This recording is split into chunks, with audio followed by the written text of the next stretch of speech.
கோலி talk Kollywood news. தன்னை வச்சு படம் தயாரிச்ச ஆரம்பம் கால தயாரிப்பாளர்களுக்கு விஜய் நிதி உதவி. தன்னை வச்சு ஆரம்பத்துல படம் தயாரித்த தயாரிப்பாளர்களுக்கு தலா 5 லட்சம் நிதி உதவி அளிச்சிருக்காரு நடிகர் விஜய். நடிகர் விஜய் திரைத்துறைக்கு வந்து 22 வருஷம் ஆயிடுச்சு. இவர் இப்போ தன்னோட 56வது படமா ஜில்லா படத்துல நடிச்சிட்டு வராரு.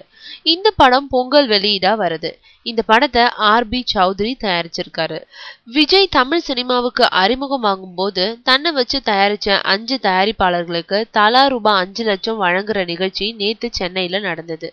இந்த விழாவில் விஜய வச்சு வசந்த வாசல்ன்ற படத்தை தயாரிச்ச ராஜாராம், ராஜாவின் பார்வையிலே படத்தை தயாரிச்ச சௌத்ரி பாண்டியன், மின்சார கண்ணா படத்தை தயாரிச்ச KRG மனைவி சாந்தா, ஒன்ஸ் மோர் படத்தை தயாரிச்ச CV ராஜேந்திரன், விஷ்ணு படத்தை தயாரிச்ச பாஸ்கர், அவரோட மகன் பாலாஜி பிரபுவுக்கு தலா ரூபாய் 5 லட்சம் வழங்கினாரு. மனிதநேய அடிப்படையில இந்த பணத்தை விஜய் வழங்கியதா விழாவுல சொன்னாரு.